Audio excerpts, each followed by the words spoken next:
हम लोग हमेशा बुरे वक्त में परेशान हो जाते हैं, लेकिन अच्छे वक्त के लिए तैयारी नहीं करते हैं। ये कहानी भी उसी के बारे में है। किसी गांव में बहुत समय से बारिश नहीं हुई थी। गांव के किसान बहुत परेशान थे।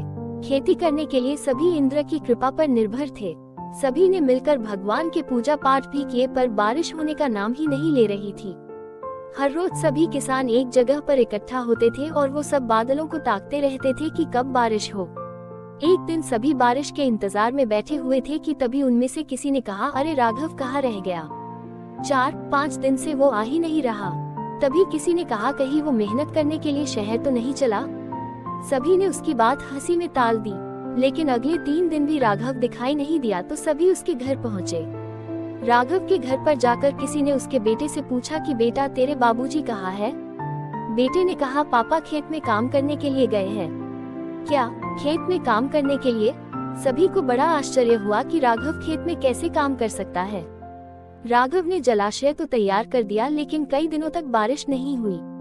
एक दिन अचानक ही रात को बारिश होने लगी। गांव के सभी लोग और किसान बहुत खुश हो गए। सभी सोचने लगे कि अब अच्छे दिन आने वाले हैं। लेकिन बारिश तो कुछ ही देर बरसने के बाद थम गई और साथ में अगली सुबह सभी खेत में गए। बारिश कम होने की वजह से मिट्टी सिर्फ ऊपर से गीली थी। ऐसे में खेतों की जुताई शुरू तो हो सकती थी, लेकिन सिंचाई के लिए और भी पानी की जरूरत थी, पर वो नहीं था। सभी किसान मायूस होकर अपने अपने घर चले जाते हैं। दूसरी ओर राघव भी अपने खेत में पहुंचा था और वो अपने छोटे से जलाशय को पूरा पानी से भरा हुआ देखकर बहुत खुश हो जाता है। राघव अब समय गंवाए बिना खेत जोतना शुरू करता है। कुछ ही महीनों में पूरे गांव में बस एक ही चीज हरी भरी दिखाई दे रही थी, और वो था राघव का।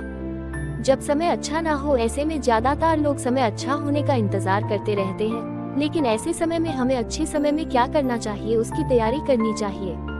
कुदरत का नियम है, दिन के बाद रात होती ही है और रात के बाद दिन होता ही है। हमारा बुरा वक्त हमेशा के लिए नहीं रहता है, बुरे के बाद अच्छा होता ही है।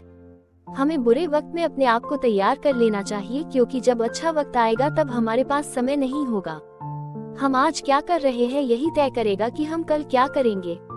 आज हम जो कुछ भी है वो सिर्फ हम अपने बीते कल की वजह से ही है। अगर हमने अपने बीते कल में कुछ अच्छा काम किया होगा तो आज हम अच्छे ही होंगे।